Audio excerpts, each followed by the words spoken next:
specific number, but I asked them how come they didn't bring any any safe form for the no, why are you what is the point of saying it now? Why did you demand for it? I demanded for it. They said they couldn't fill it because it was not the fault of INEC, and so they couldn't fill it instead. That was the explanation that was. Anyway, it's okay. Now sit down. Any comment from party? Yes, want to say something?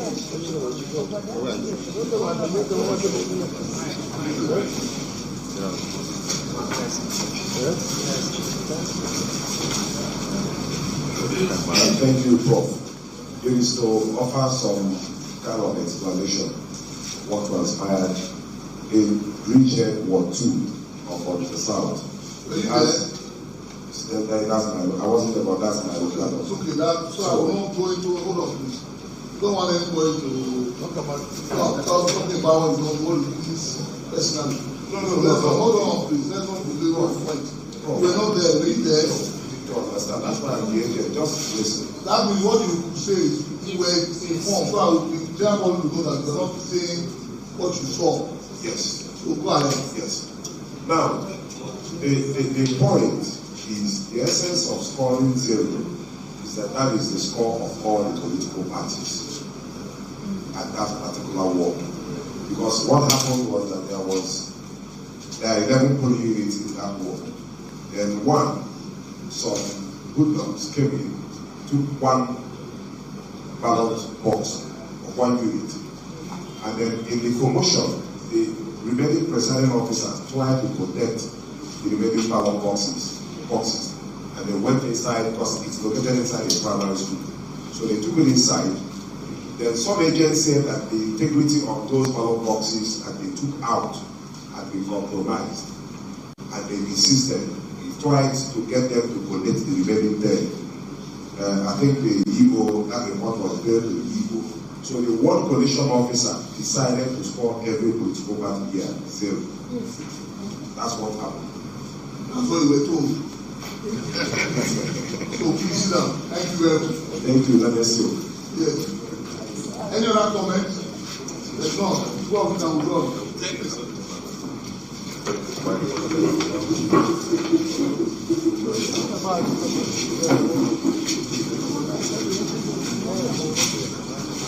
The next is Anambra local government. Anambra local government.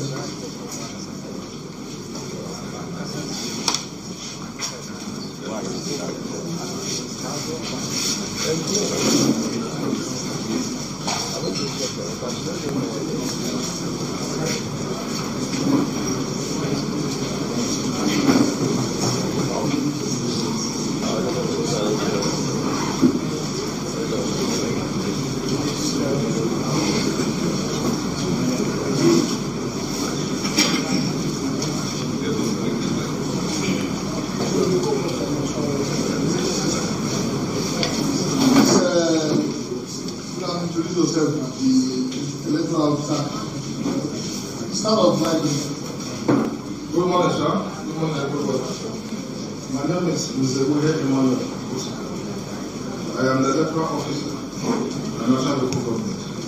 Thank you. Sound about the mic. Can you sound up? Good morning, my distinguished Vice Chancellor, members of my name is Professor Emmanuel Obuja, Faculty of Engineering, and I'm the election officer and Osha local government. Okay, so you have the results of that local government? Yes. You want to proceed to announce it?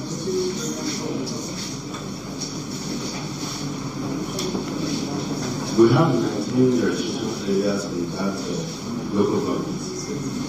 I will start with the number of registered voters.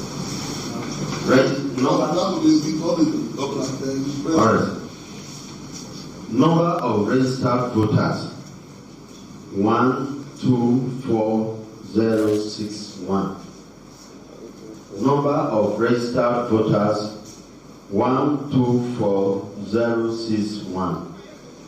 Number of accredited votes 28758. Number of accredited voters 28758. Party A 15. Party A 15. Party AA 14. Party AA 14. Party AAC 12. Party AAC 12. Party AGC 255. Party AGC 255. Party APC 5956. Party APC 5956. Party APGA 20118. Party APGA 20118. Party APN 31. Party APN 31. Party APP 2. Party APP 2. Party BP 3. Party BP 3. Party LP 483. Party LP 483. NNPP. Party NNPP 4. Party NNPP 4. Party NRN 4. Party NRN 4. Party PDP 42. Party PDP 42. Party SDP 4. Party SDP 4. YPP. Party YPP 1, 2, 2, 3. Party YPP 1, 2, 2, 3. Party ZLP 2, 3. Party ZLP 2, 3. Total valid votes 28189. Total valid votes 28189. Rejected votes 569. Rejected votes 569. Total votes cast 28758. Total votes cast 28758. The result is properly signed and dated. Thank you, sir. Thank you so much. Any incident? Any recorded incidents? Yes, sir.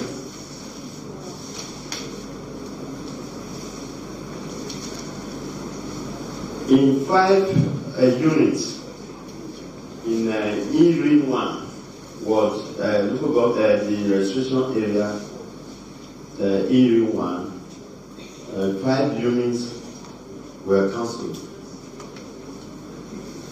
This is as a result of our voting and destruction of 2 units were disrupted by clubs, and then 3 were voting. and the adequate forms were free to report. Okay. So you can let me have the results and the forms that were filled.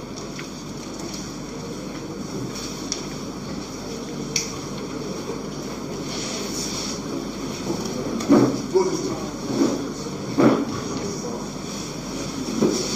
Bring the forms.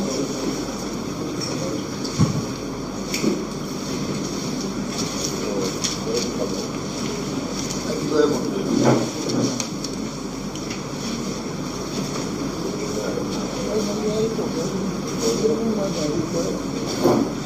Party agent, please, you have any comment? Are you a party agent? Yes, sir. Or which party, please? LPC. ZPC. APC. Oh, APC. African Workers' Party. Which of them? You have to present it now. Are you the state coalition agent?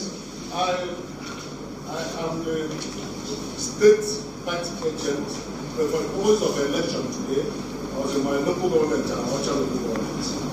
We all The fellow here. Sorry, there's somebody here who has introduced himself as from the party. Huh? Didn't you understand me, sir?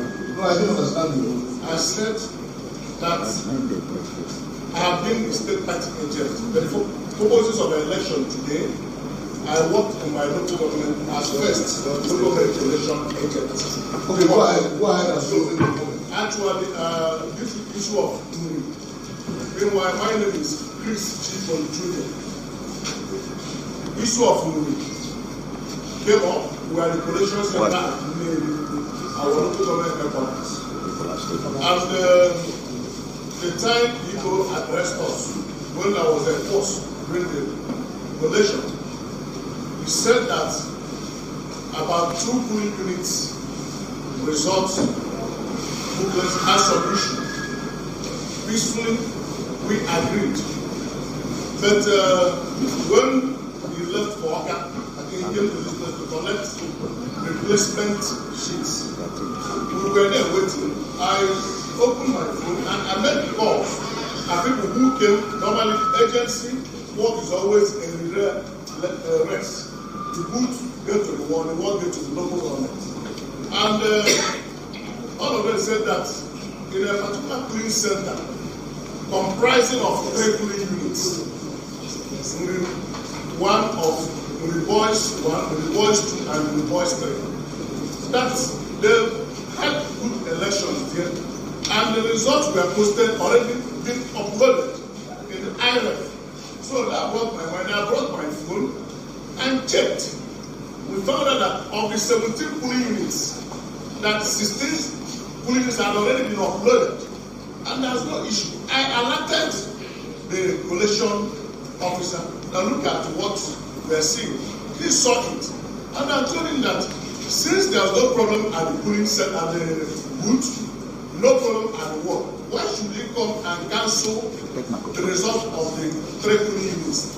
There are the other 2 that I had no issues with those ones, because it was also uploaded in the IRF that it was cancelled. I have no problem. Those 3 that were uploaded as a result without any issue, without any problem, without any objection, and it is somehow to deny about 2,300 voters their right and their privilege by cancelling their results. That is the issue. Okay, thank you very much. Yes, you want to say something? Yes. I don't know if my sorry, my voice is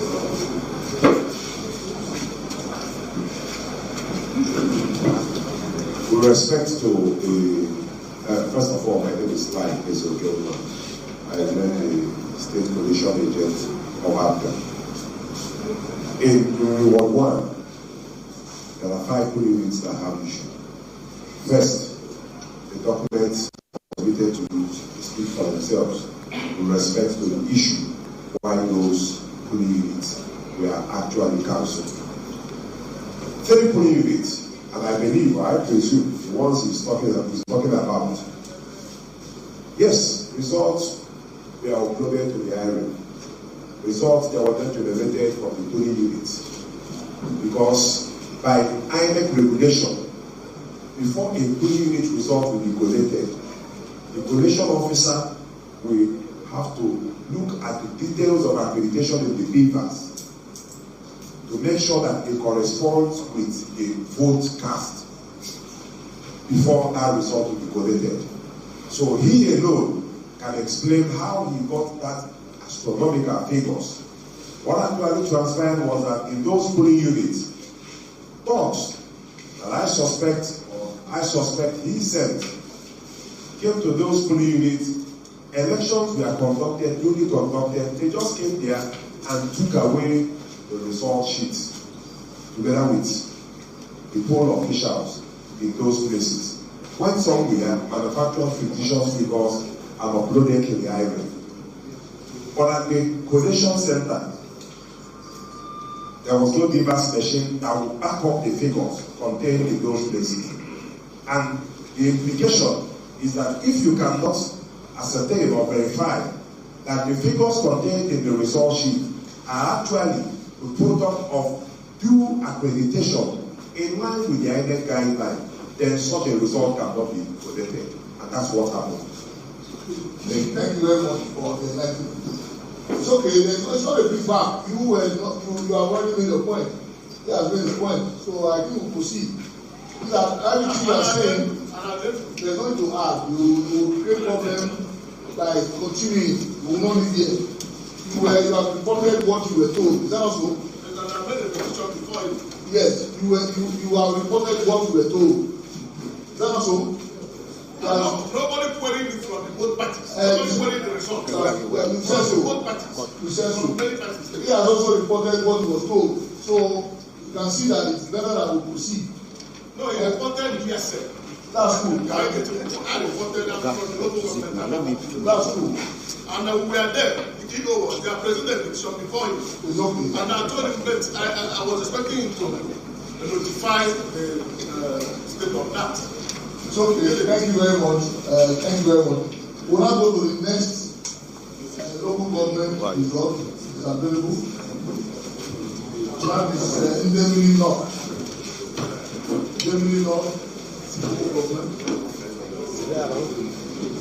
They are around.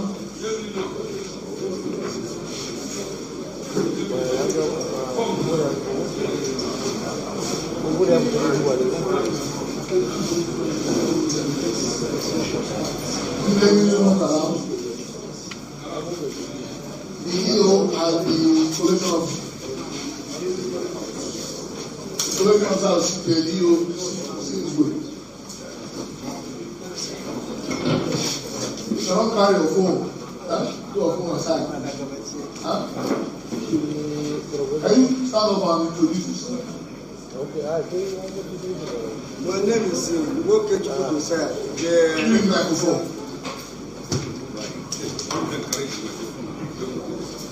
My name is Woke Chukwudosaya, the electoral officer in the local government area. With me is the local government collection officer. My name is Dr. Samuel Osifo. Yes, tell us where you are from and your particular field. I'm from University of Benin. I am the coalition officer of Idibili North local government. Which department are you? Okay, cool. I'm from Department of Marketing, University of Benin. Thank you, sir. They are here to present the result for Idibili North local government. Yes, sir. You will proceed. Thank you, sir. Number of registered voters for Idibili North 246412. Number of accredited voters 36048. Let me do it twice. Well, you are not here alone. I want you to repeat the figures carefully so that you will record it. Yes, sir. Thank you, sir. Say one and then repeat it. Thank you, sir. And you are then not in the wrong. For Idemili North, number of registered voters 246412. 246412. Number of accredited voters 36048. 36048. Parties. Party A 26. Party A 26. Party AA 79. Party AA 79. Party AAC 47. Party AAC 47. Party ADC 722. Party ADC 722. Party APC 6383. Party APC 6383. Party APGA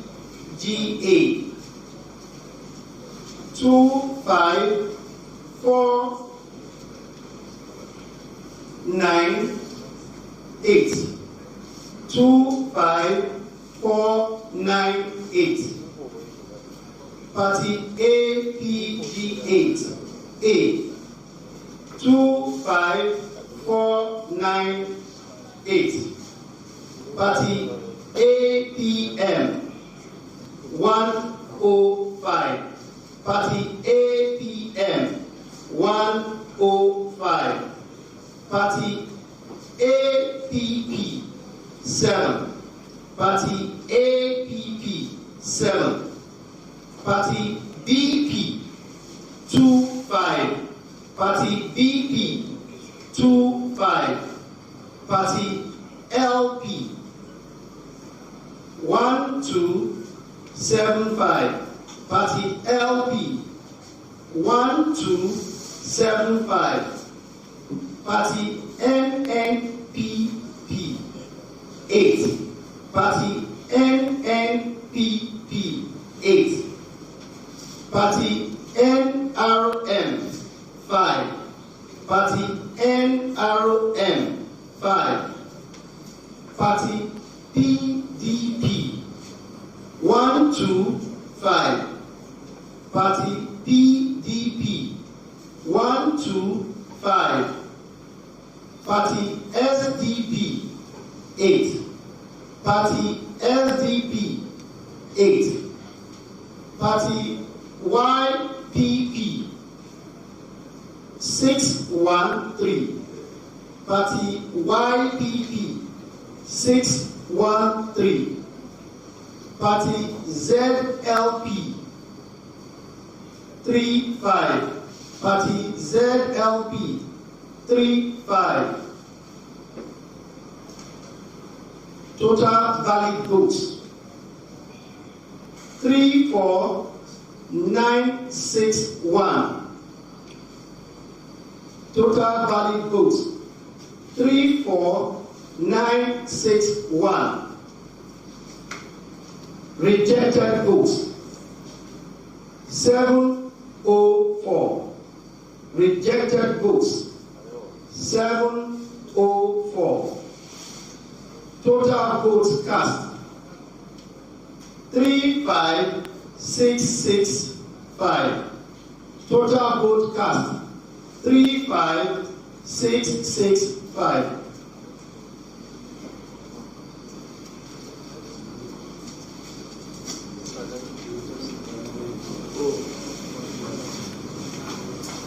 Yes, for any incident? Yes, one incident in one polling unit It's recorded. is recorded here. So let me have the result as well as the what was the nature of this incident? What was the nature of this? Non-usage of the Beavers machine. what happened? You not cancel? The election officer at the ward was the one who cancelled it for non-using and passed that information to me. And the appropriate form at the field? Yes, the appropriate form. Let me have it. Thank you, sir.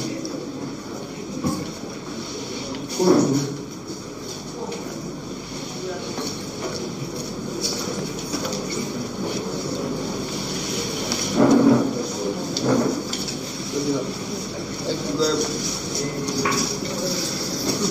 Sit down. You sit down.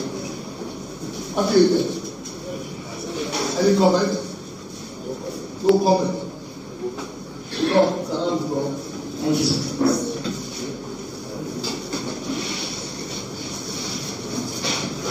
Next local government is Okusigo local government.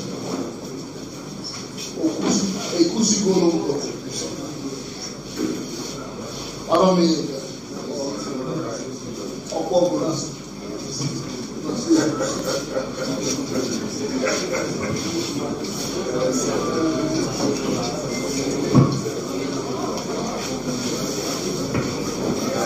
yes, please. Lecturer officer, you want to introduce yourself, right? And collation officer. My name is Anambra of I'm the electoral officer of the local government area. So, sit down. My name is Dr. Owi Olowu. I'm the LGA coalition officer for Ewisigo local government area. Okay, so what organization do you belong to? Okay, I'm from the University of Benin. What department? Associate Professor, Department of Mathematics. You want to announce the result from that local? Ewisigo local government area with LGA code 09 is composed of 12 registration areas, and the number of registered voters is 88828. 88828. Number of accredited voters 24020. 24020. Votes received by parties. Party A 4. Party AA 8. Party AAC 6. Party ADC 261. Party APC 2973. Party APC 2973. Party APGA 18749. 18749. Party APN 20.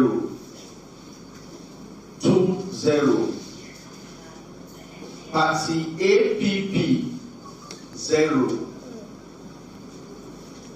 Party BP 5. Party LP 194. Party LP 194. Party NNPP 420. Party NNPP 420. Party NRON 2. Party NRON 2. Party PDP 70. Party PDP 70.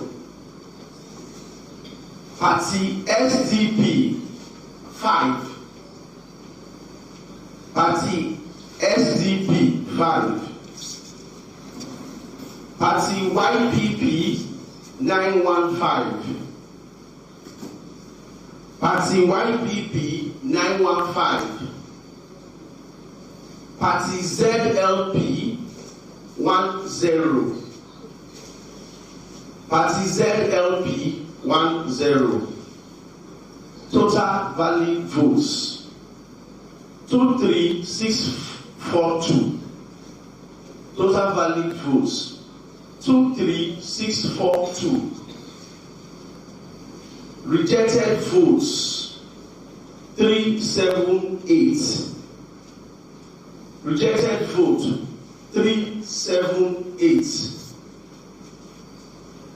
Total vote cast 24020.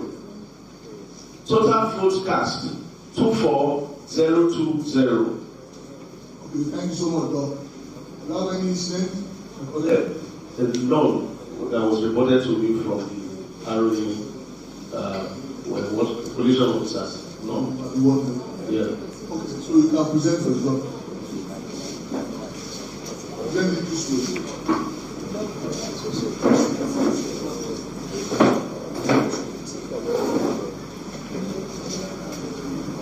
Thank you so much. You sit down. Sit down. We have party agents here present. You want to make comment on this result? Thank you. No. So they withdraw. Next is result from Devili South local government. Devili South local government. We will have the EO and the collation officer.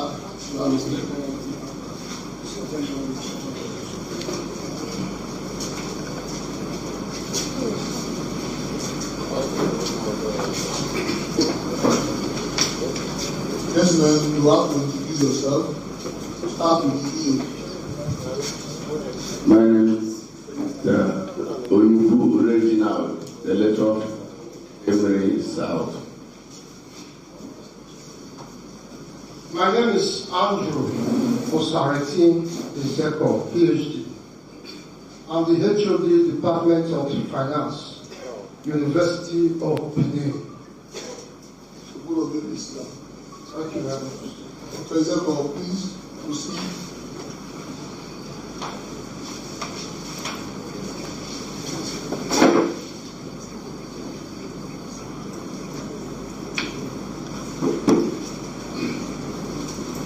The collation results before me is that of LGA Indimili South.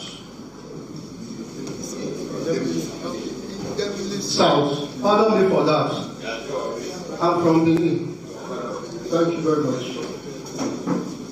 So, we have a total of 12 ROAs. Total of 12 ROAs. And number of registered voters is 124237. Number of registered voters 124237. Number of accredited voters 25141. Number of accredited voters 25141. The results by each of the political parties who contested for this election are as follows. Party A, 2. Party A, 2. Party AA, 3. Party AA, 3. Party AAC, 11. Party AAC, 11. Party ADC 213. Party ADC 213. Party APC 6015. Party APC 6015. ABGA 17224. ABGA 17224.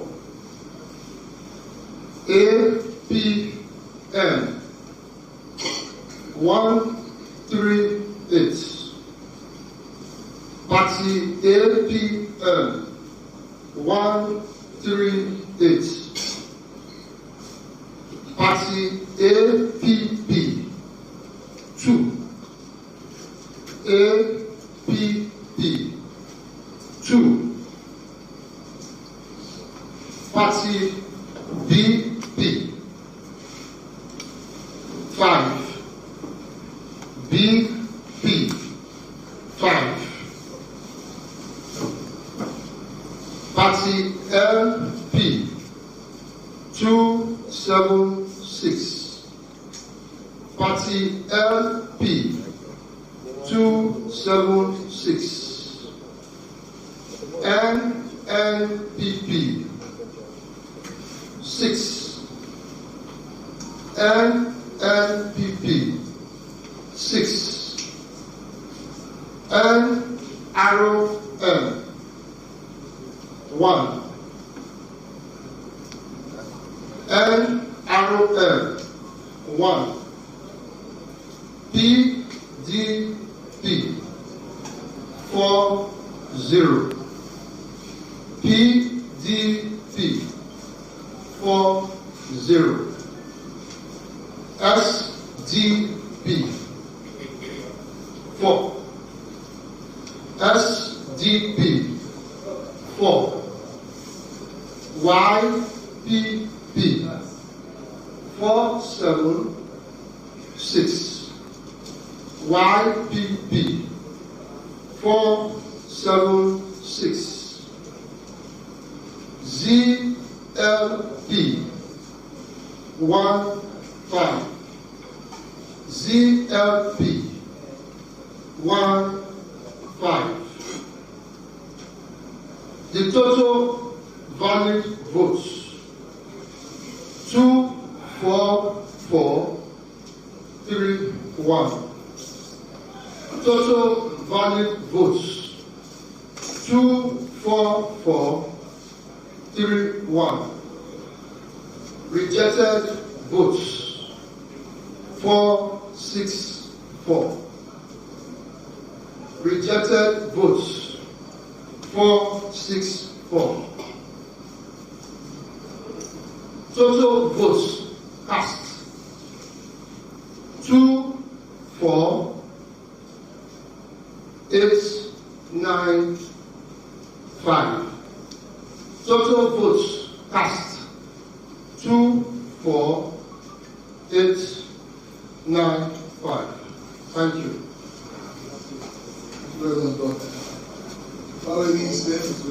Yes. Was the appropriate form filled? Yes, sir. Last the form filled. Yes, sir. What was the nature of this? Okay, it was as a result of overvoting. Okay. So they have to fill the. When did that occur? At the level of word collection? Yes, at the level of word collection. Okay. So you have them there? Yes, sir. So let me have the result of this.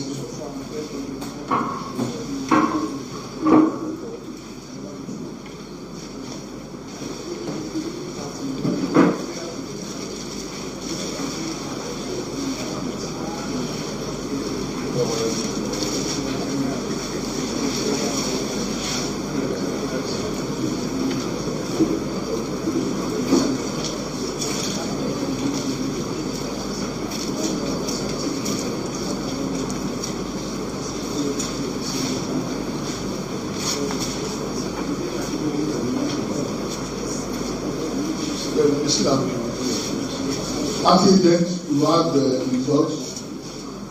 Do you have any comments? Any comments? The absence of any comments, police officer and you have to say. Next is the result from Oka's house. Oka's house local government. The police officer and the central officer on board.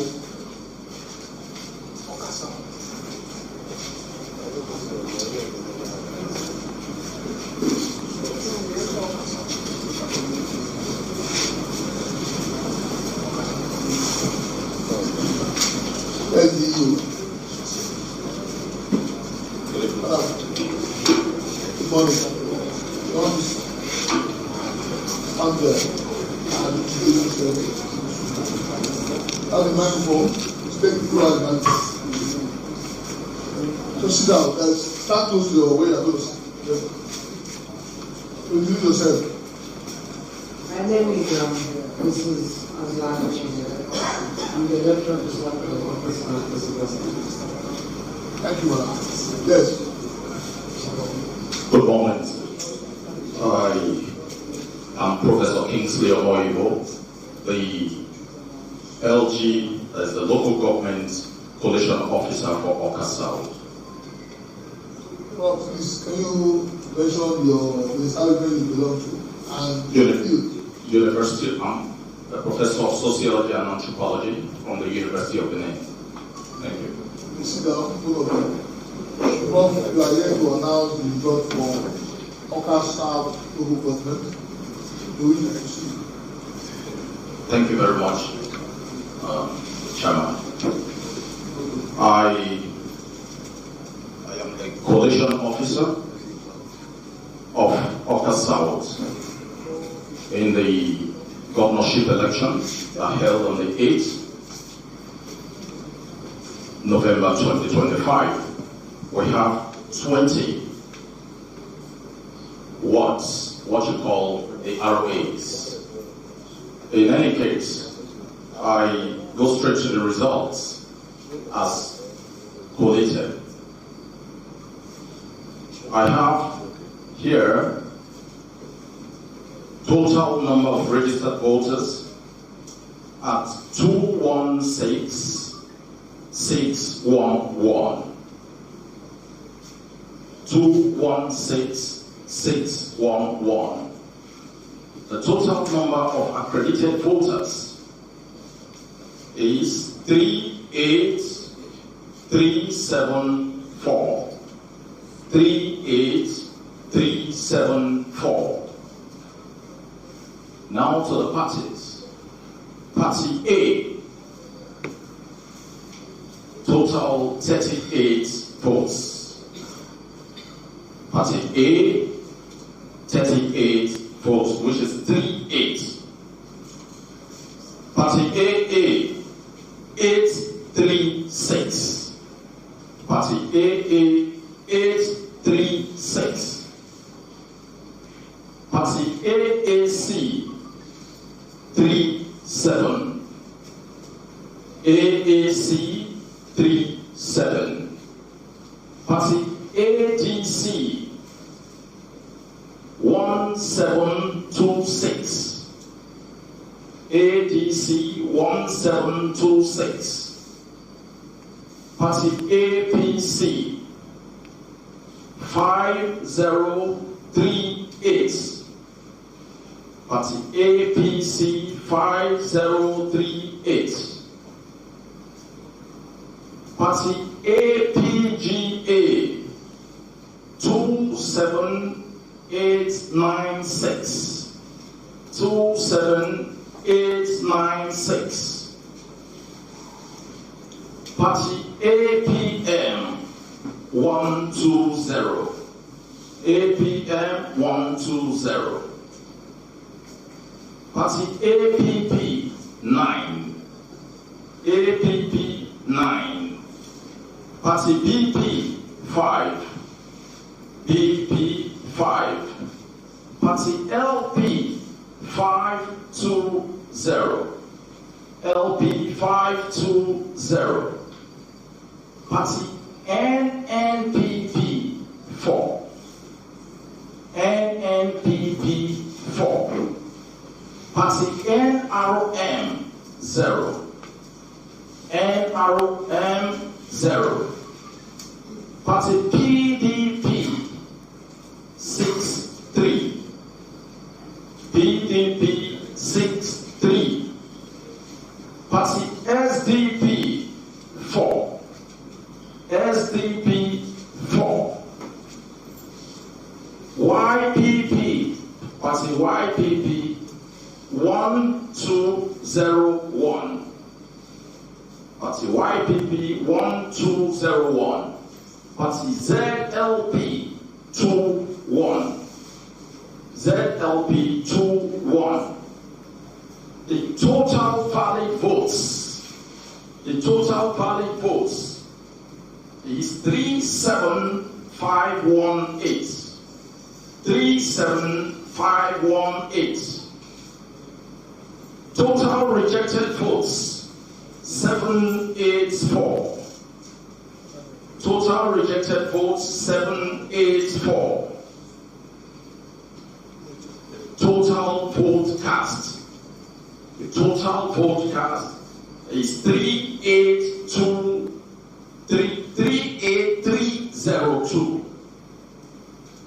Total vote cast 38302. Sir, that's the presentation. Thank you, sir. Yes, sir. Any incident?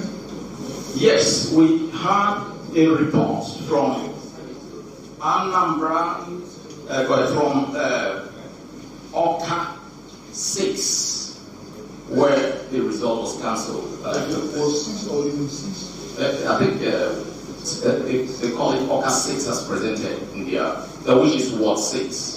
Ward 6, yes, sir. 77. Yes, I did that. Oh, okay. So let me have the result and inform that. Okay, sir.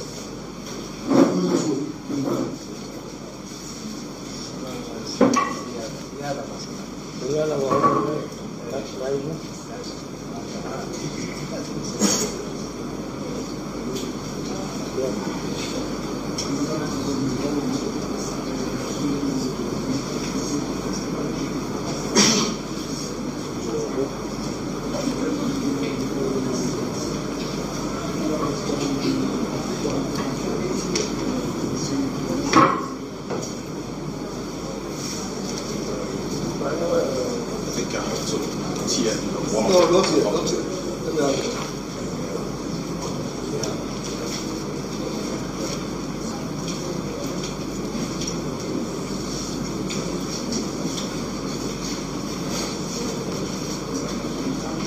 Not to endorse side.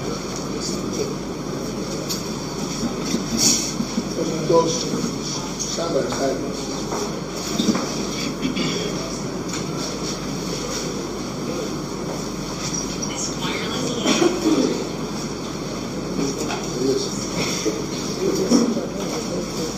Pass it up.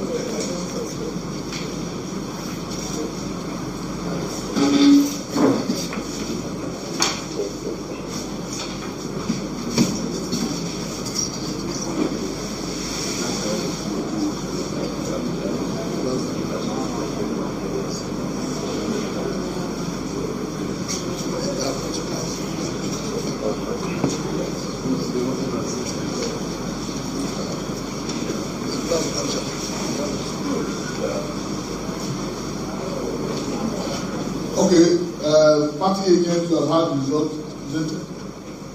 Is there any comment? No comment. In absence of comment, all will be withdrawn. EU will also withdraw.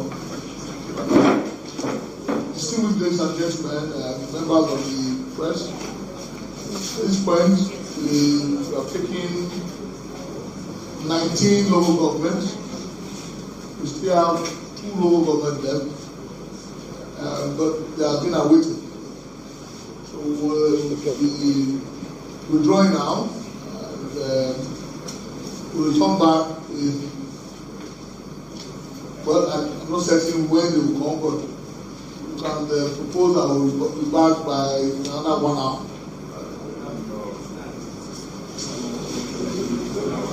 One hour, that will be 6 a.m. Just about 5 a.m. now. We'll back by 6 a.m. Thank you very much. God bless you all.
My name is Akio Sakido. Hey guys, this is Anto Lecky. My name is Leo Bliss. My name is Akava, go by the name Baba D. And you're tuned into Rapid TV. And I love Rapid TV. Shout out Rapid TV. Thank you, Rapid TV. Please keep watching Rapid TV. This is Rapid TV. Rapid TV. Keep watching. Keep it well down. Leave it like that.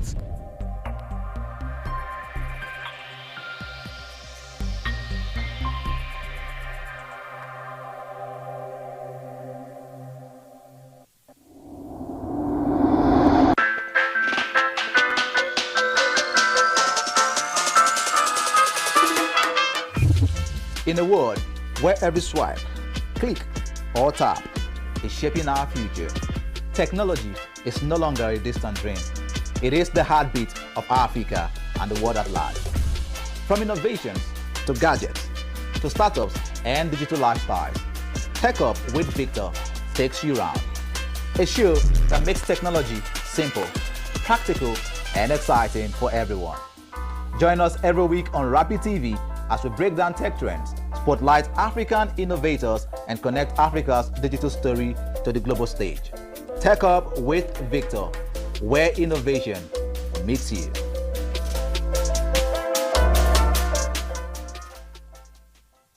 This is Rapid Broadcasting Network, RBN. We connect people, power stories, and amplify voices. On Rapid TV, we're rooted in culture and your window to the stories that matter. From news to lifestyle, we inform, entertain, and uplift.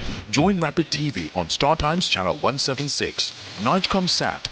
On Rapid FM, we speak your language from the soulful airwaves of Umuahia to the vibrant culture of Port Harcourt and beyond.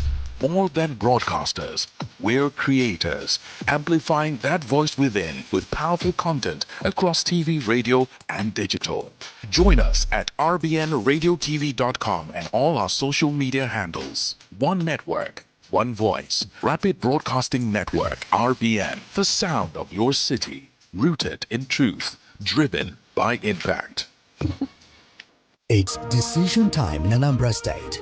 This Saturday, November 8th, 2025, the people will troop to the polls to elect their next governor, and Rapid TV will be right at the heart of it all. From Onitsha to Nnewi, Agwata to Oka, our team of seasoned reporters will be in the field, bringing you accurate, verified, and up-to-the-minute reports as voting progresses across the 21 local government areas of the state. Back in the studio, our anchors will lead in-depth conversations and expert analysis featuring political analysts, civil society leaders, observers, and party representatives, breaking down the numbers, the trends, and the voices shaping Anambra's political future. Stay tuned as we follow the process from poll opening to result collation, giving you comprehensive coverage, real-time updates, and authentic voices from the people. This Saturday, don't just hear the news, experience democracy in action with Rapid TV.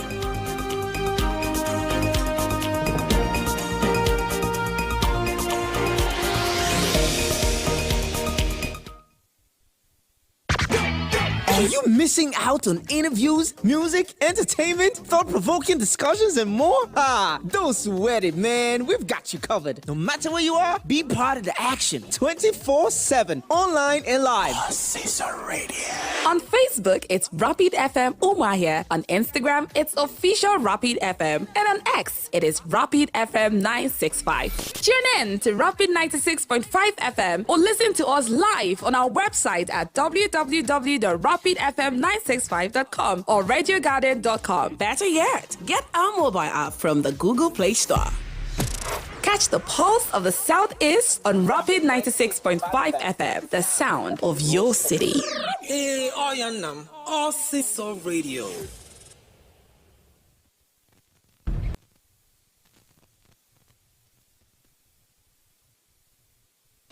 Correro, your front row seats to the most pressing issues from the corridors of power to the heart of our communities.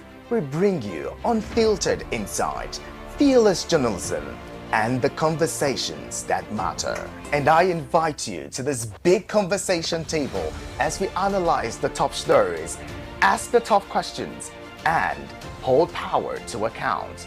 News that informs, analysis that empowers, debate that drives change. Correro, the big conversation, every weekday at 7 p.m. only on Rapid TV. It's decision time in Anambra State. This Saturday, November 8th, 2025, the people will troop to the polls to elect their next governor, and Rapid TV will be right at the heart of it all. From Onitsha to Nnewi, Agwata to Oka, our team of seasoned reporters will be in the field, bringing you accurate, verified, and up-to-the-minute report as voting progresses across the 21 local government areas of the state. Back in the studio, our anchors will lead in-depth conversations and expert analysis featuring political analysts, civil society leaders, observers, and party representatives, breaking down the numbers, the trends, and the voices shaping Anambra's political future. Stay tuned as we follow the process from poll opening to results collation, giving you comprehensive coverage, real-time updates, and authentic voices from the people. This Saturday, don't just hear the news, experience democracy in action with Rapid TV.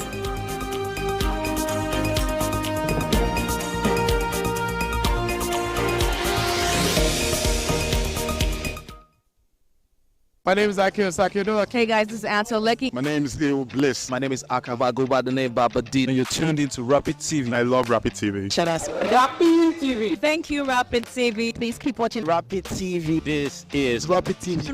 Rapid TV. Keep watching. Keep it melt down. Leave it like that.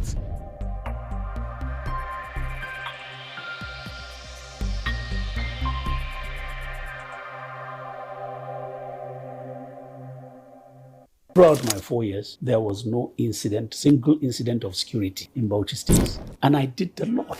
We carried out a lot of exercises without bragging about it. We arrested a lot of kingpins of the Boko Haram quietly. If you don't do it, if you brag about it, they had this system of if you brag about it, they will now come to show you that, look, it's because they don't want to. If they want to, they can make trouble for you. So we were not equipped to do anything about them when we arrest them. Quite a lot of them are still incarcerated somewhere. They are not part of the repentant terrorists? Some of them may be, but I've never been invited by the EFCC over any allegation.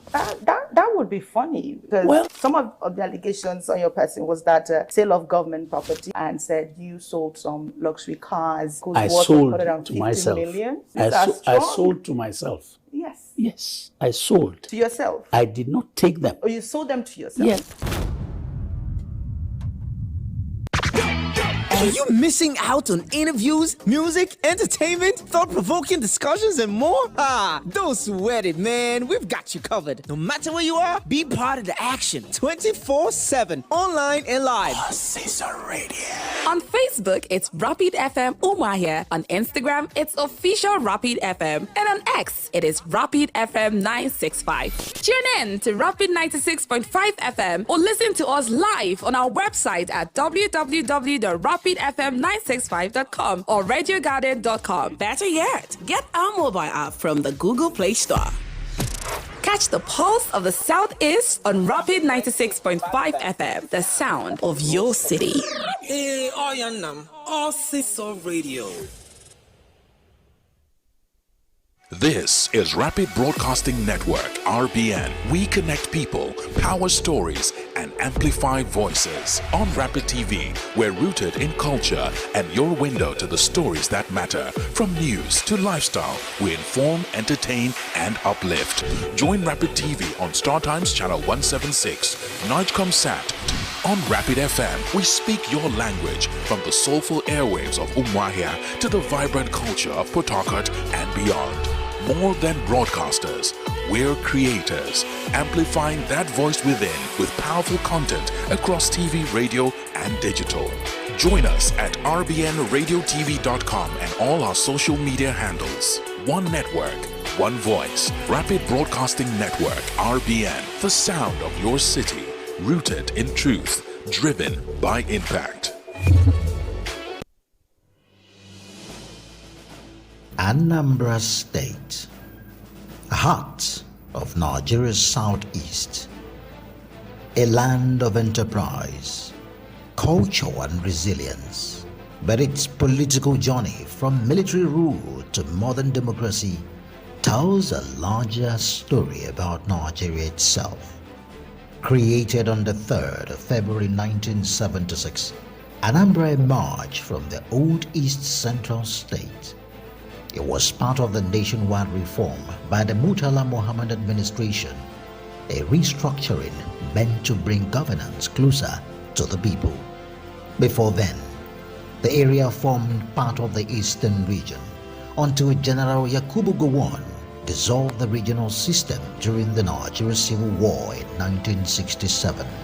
At its inception, Anambra was under military leadership, with John Atom Bera and Dati Sadiq Abubakar serving as its first governors.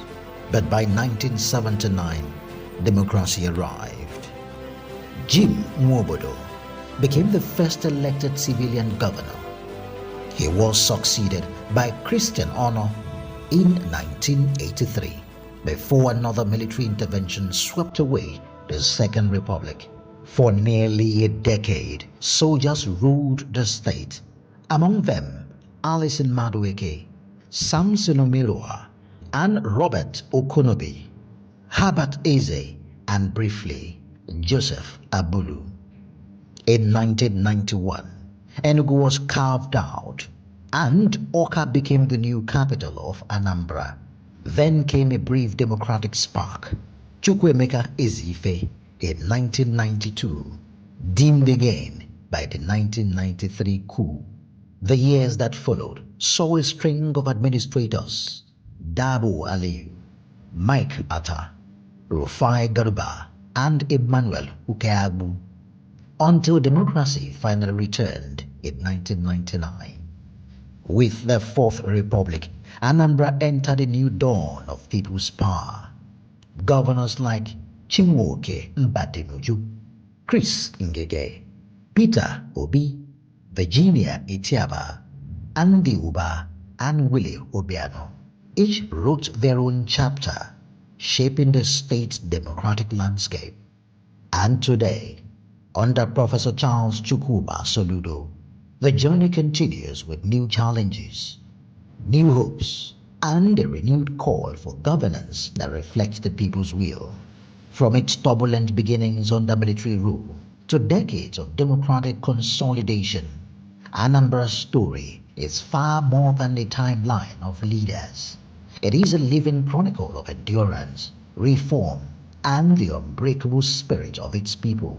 The state's political evolution mirrors Nigeria's broader struggle for stability, accountability, participatory governance. Today, Anambra stands as one of the nation's most politically dynamic and economically vibrant states, a testament to the enduring will of its people to shape their destiny through the ballot box. It is a powerful reminder that democracy is not a destination, but an ongoing journey we all share.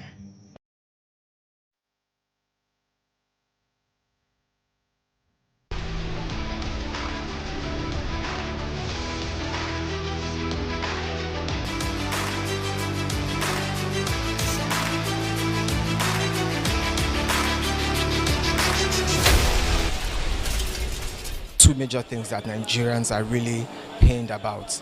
Number one, high cost of fuel prices, and number two, the high cost of food. So it is clear that from the first day of President Tinubu's administration, when he declared that subsidy is gone, instantly began a ripple effect of inflation. So it's quite a tall order, but I think there are some things that already the government seems to have put in place right now, which in my view should have been done 6 months or 7-8 months ago. Right now we have a 180-day window where customs, there's going to be zero duties on food imports. So we need to hasten that.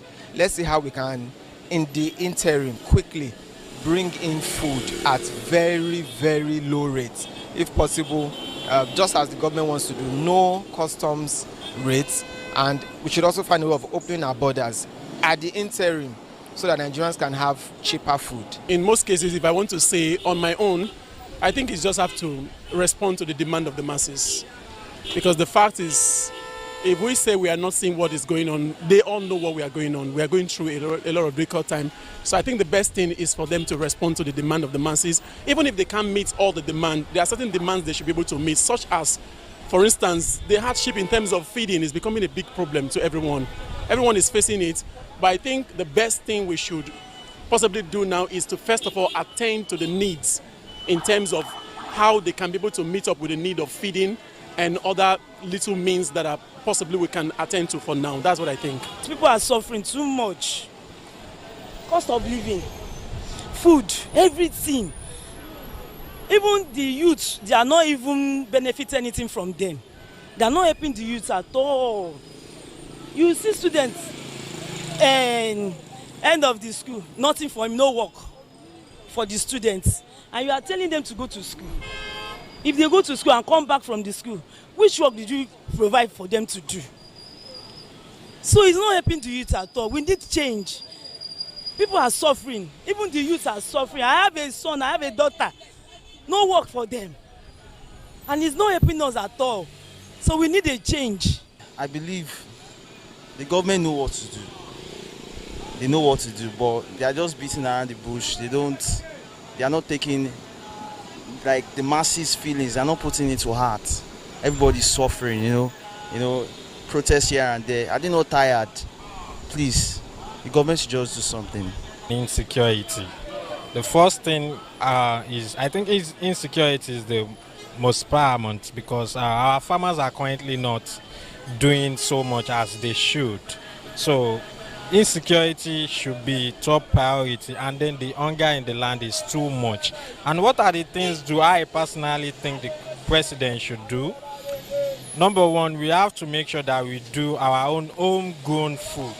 We have to be able to provide for our own self rather than depending on the West or somewhere else. So we just have to go back into invest more in agriculture. It's actually not that complex. All of this is like, it's a really high case of corruption. If there's a way we can just shut down most of the corruption, then subsidy will be back in place and lots of stuff are going to be, cheaper and more affordable. Remove the subsidy. People are suffering. Cost of living is too much. When you go to the market, if you're having 50,000 naira before to purchase something, now is about 5,000 naira. In Buka, I'm a worker. I'm self-entrepreneur. If I go to the market, I could not afford the things of 200,000 naira again. Things are getting out of hand. That is why people on the street are protesting. So government at the same time should also cut their expenditures. They are taking so much money from the Nigerian coffin, and the masses are suffering.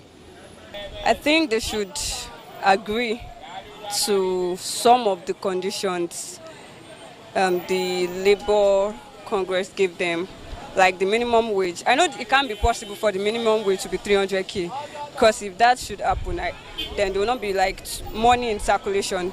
So at least they should be able to like fulfill the demands, some of the demands, even if they are not able to fulfill everything.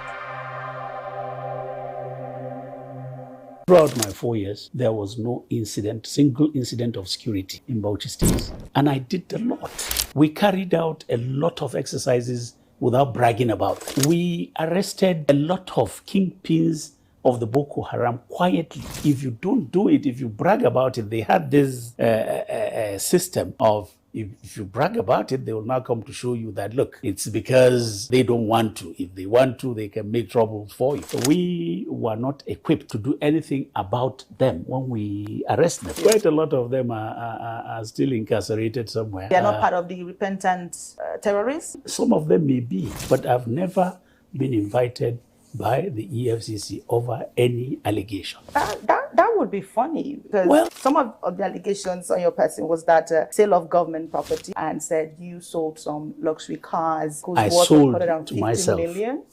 I sold to myself. Yes. Yes, I sold. To yourself? I did not take them. Or you sold them to yourself? Yes.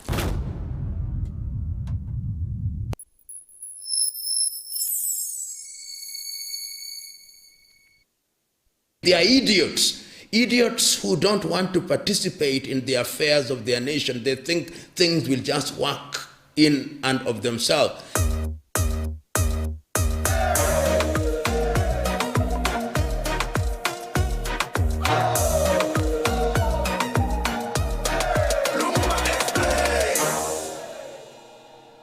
Throughout the ages, societies have changed because of the enthusiasm and the agitation of young people.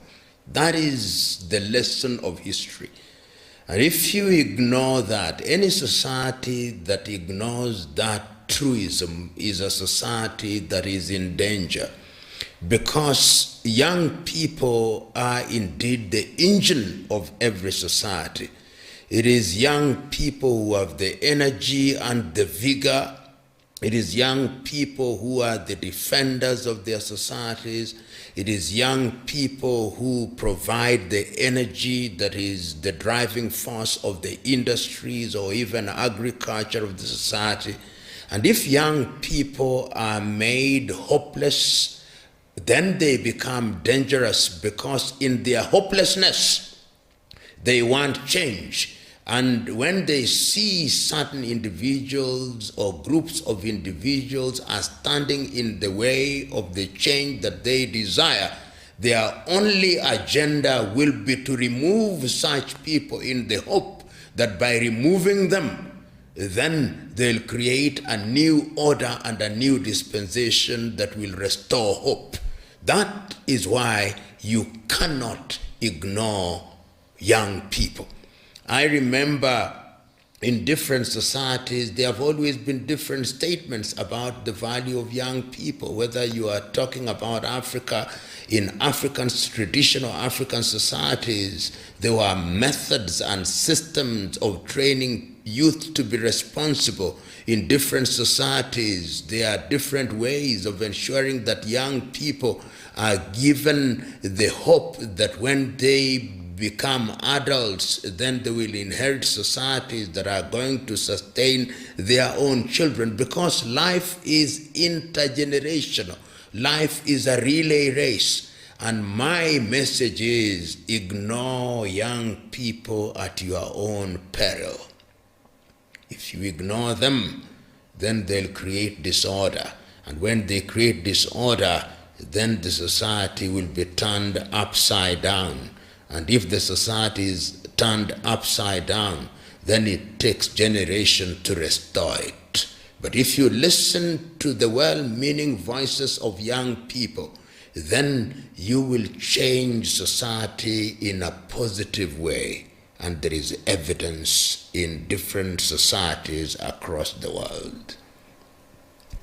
It is dangerous to give a sweeping answer to the question of what happened in the United States of America, but what one can say is that the American society has its complexities.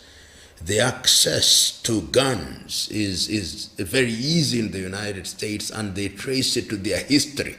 And when you have young people who are dejected, young people who have resentment to society, then sometimes they can misuse weapons in the manner that we saw happened in the United States of America.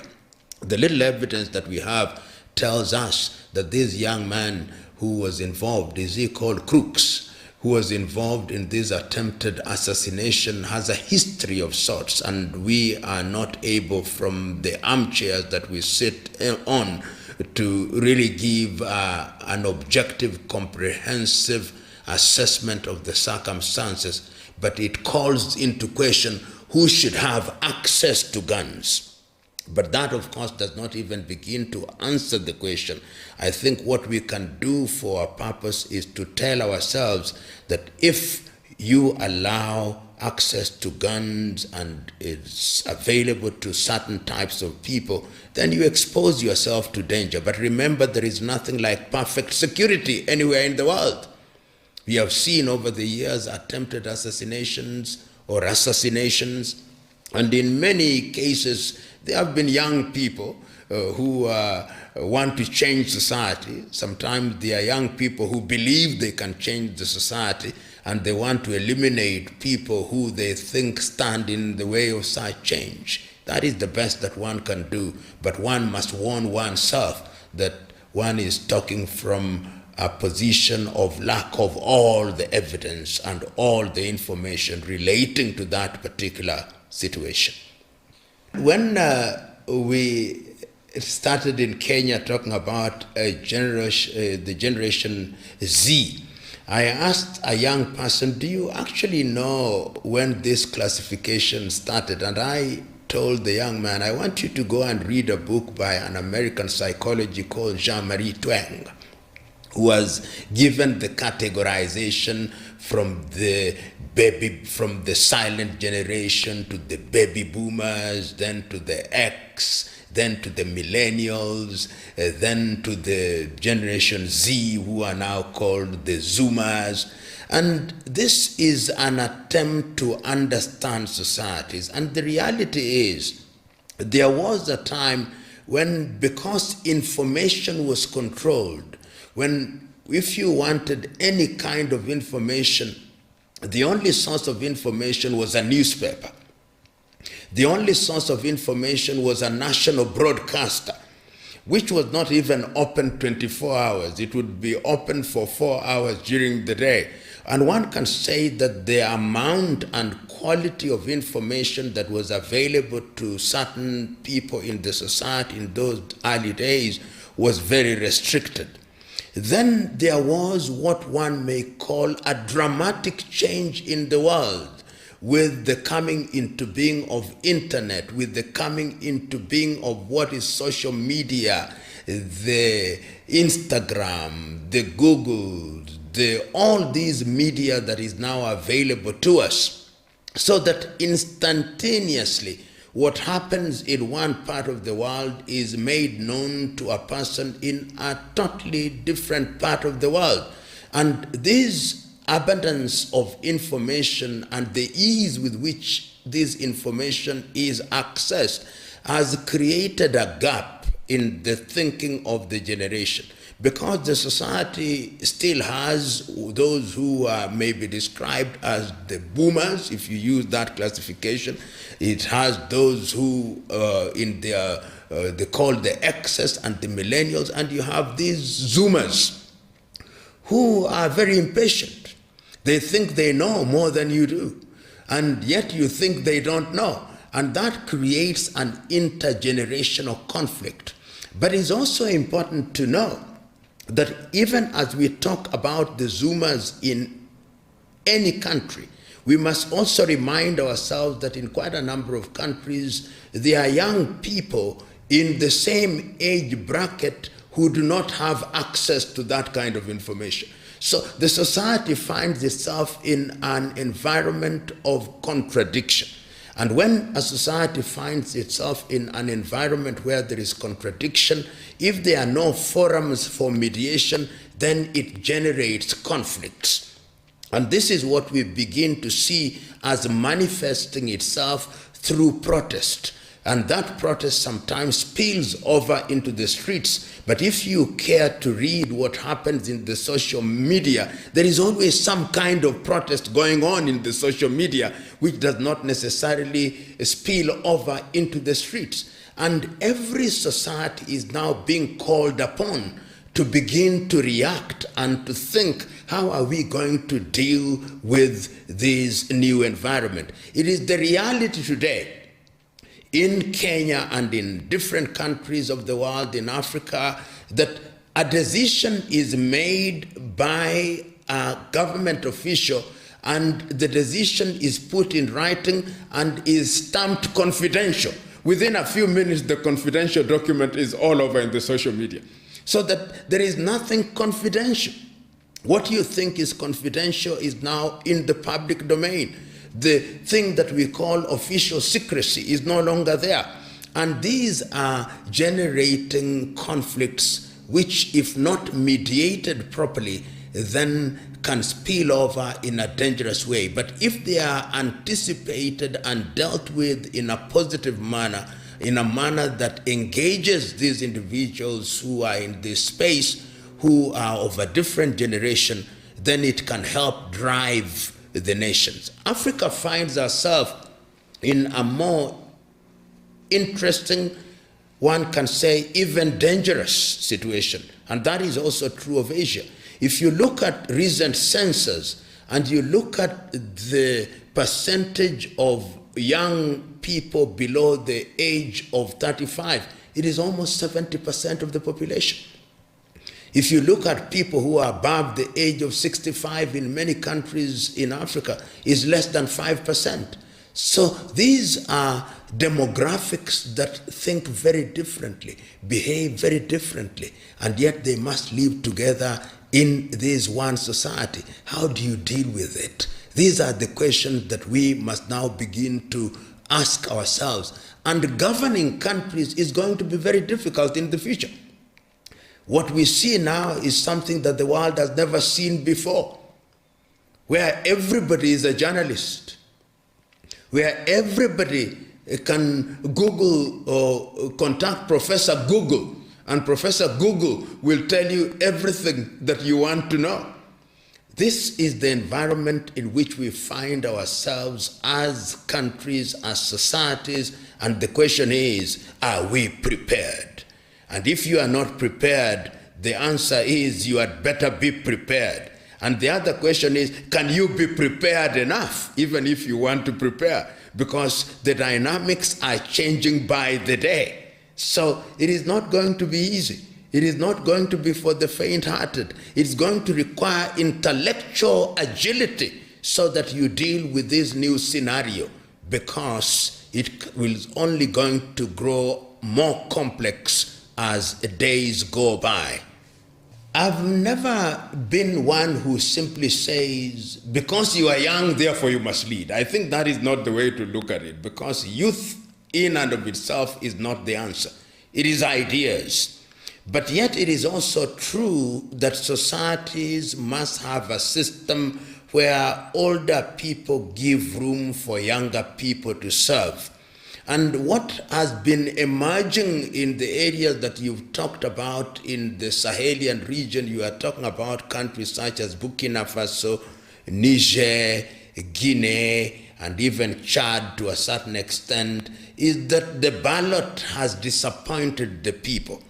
The ballot, it appears, has been rigged so that those who are in charge of the ballot have ensured that they are always able to get the result that they desire, and these results are always producing the same type of people, and these same type of people keep on doing things in the same way, and as long as they continue doing things in the same way, the quality of people's lives is never changing in the manner that is desirable. The societies become poorer and poorer.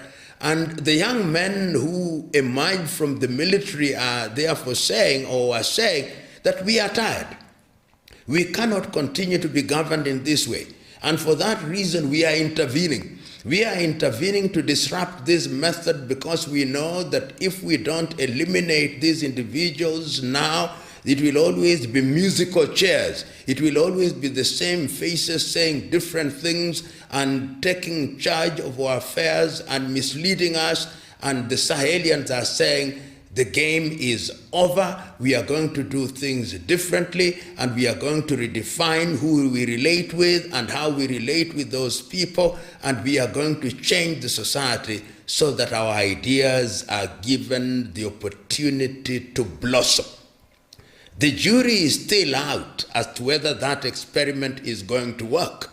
But the rhetoric as it is now is right. When I listen to Traore in Burkina Faso saying the right things, doing the right things, when I listen to the president of Niger, I hear him doing the right things, saying the right thing. When I listen to the military leader in Gabon, I hear him saying the right thing, the same things in Guinea. But the question is, can this be sustained, and sustained in a manner that is going to guarantee that the voice of the voiceless is going to be heard in a sustained manner? Remember that youth is not a permanent stage or a permanent state. Those who are young today will also grow old. So it is the culture of ensuring that there is a movement of ideas from generation to generation that is going to be the true guarantor of sustained change in the society.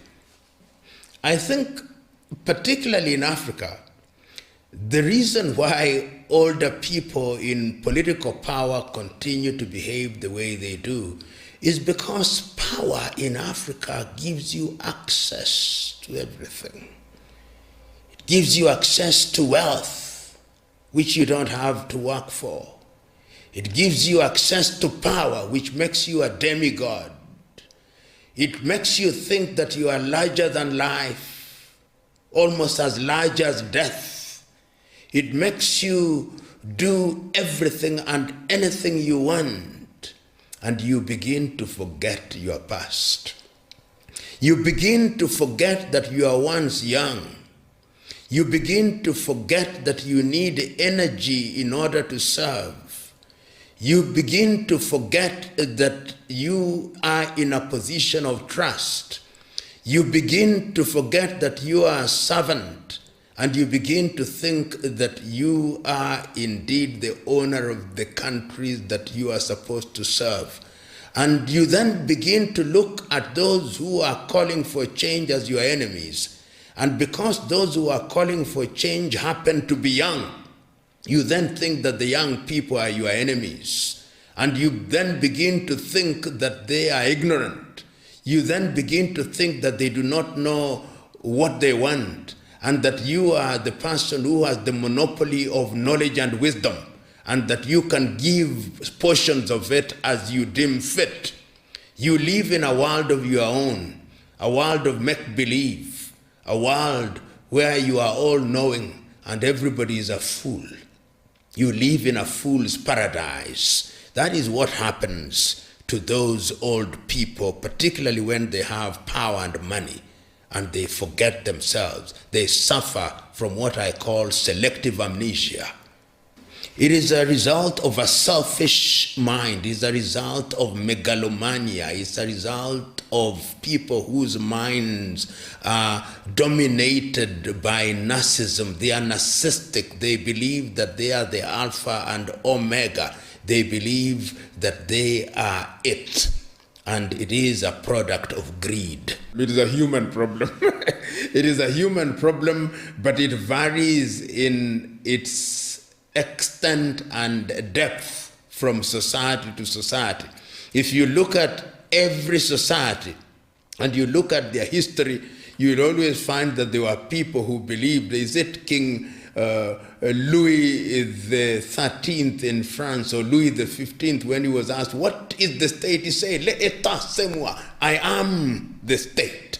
And you will look at throughout history, throughout the world, whether it's in Europe or Asia or anywhere in the world, leaders who believed that they were demigods, and that is why wars have been fought. That is why monarchs have been killed throughout the ages. That is why those in positions of leadership have been killed. So the problem is a human problem, and it's only humans who can solve it, and humans being solve it by being aware and by being clear of what they want and making demands of what they want. Because those in positions of leadership also have the sense of self-preservation. When they are scared sufficiently, then they concede. They concede in order to survive. Some would tell you that sometimes we don't even elect them. They just rig the system and then we declare them elected. But there is also something that happens, particularly in many African countries, is that when we are called upon to vote, we vote for the wrong reasons. In multi-ethnic African countries, people vote individuals because they are from their ethnic group, or they vote people because they have been bribed. When you vote people for the wrong reasons, then you end up with the wrong people. And when you vote people because of their ability to deliver, then you have men and women who can deliver. So it is important that people are also educated about the vote. Why are you voting? Why are you voting an individual A and not an individual B? Why are you voting somebody who is known to make promises that he or she can deliver simply because they come from your tribe? And as I said a little earlier, in Greek history, and there was this categorization which is important to repeat again, they are idiots. Idiots who don't want to participate in the affairs of their nation. They think things will just work in and of themselves. Then they are tribalists. And these tribalists, they think that they are only safe with people who are from their tribe. And tribe can mean people from the same culture, same language, or same culture. Then they are citizens. These are individuals who are responsible and know that when you want to be served, you must give those who have the desire and the intellectual capacity to serve you. In many societies, it is only a small percentage of people that can be called citizens, not more than 5%. And if a society wants to grow in the right direction, civic education is what will help the idiot and the tribalist to become a citizen. That is why we must invest in civic education, to change the idiot to begin thinking properly, to change the tribalist to begin thinking properly. And once they begin thinking properly, they become good citizens, then the ballot makes sense. In many African countries, the ballot does not make sense because it produces individuals that you cannot recognize. Yet, we have elected them, and we are stuck with them. And once we are stuck with them, they do the wrong things, and we suffer the consequences, and then we start complaining again the day after the election. And then when an election comes again, then we elect them because we are idiots and tribalists. Then another election comes, and then we elect them, and we complain again. Then in many African countries now we begin to pray and fast, waiting for God to come and salvage ourselves from ourselves. Identity, you can never deny identity. You can never deny that people want to identify, particularly when people have been downtrodden for a long time, they have been denied opportunity for a long time, then they believe that one of their own will give the thing that the other one could not. And that is something that is very difficult to fight, that birds of the same feather will flock together. But there comes a time that you begin to realize that the mere fact that somebody is of your same ethnic group or from the same language is not necessarily the answer. So the reason why you see that kind of reaction is because it is a byproduct, or indeed a product, of long periods of denial and exclusion. But once exclusion becomes something that is not the norm, then people will look at character much more than skin color or ethnic extraction. But for the moment in the United States that you've talked about, the thing that are playing out is there's never been an American woman who has been a president, so people are saying, we simply want to create history. There are some who are saying, yes, a black woman, or some are saying, but she's Asian, some are saying, but she's Jamaican. So those are things that are going to play out. And they play out not only in the United States of America, we saw it playing out even in the United Kingdom when their Prime Minister, Rishi Sunak, became the Prime Minister and is of Indian extraction. And we have seen that even in different parts of Africa. I remember at one time in Zambia when the Vice President was white, people said the same thing. So it is not something that is unique to any society. It happens in places where there are minorities and in places where people feel excluded.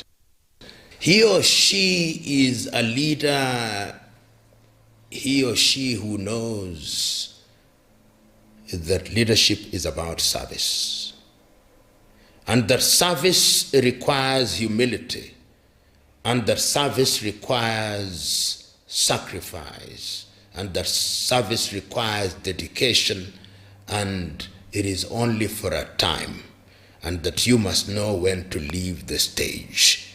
That is the kind of leader or the kind of leaders that we need. Those who think that leadership is about manipulating processes and manipulating people and occupying positions for personal benefit, those are not leaders, those are misleaders. Those who think that they are demigods to tell people what to do and to guide people what to do and to treat people as if they are objects who don't think, those are misleaders who do not deserve any respect and do not deserve to be given the opportunity to serve.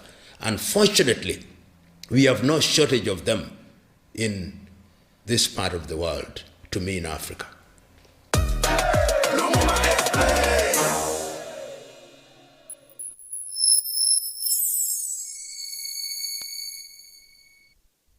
My name is Akio Sakyodo. Hey guys, this is Anto Lecky. My name is Leo Bliss. My name is Akava. I go by the name Baba D. And you're tuned into Rapid TV. And I love Rapid TV. Shout out Rapid TV. Thank you, Rapid TV. Please keep watching Rapid TV. This is Rapid TV. Rapid TV. Keep watching. Keep it melted down. Leave it like that.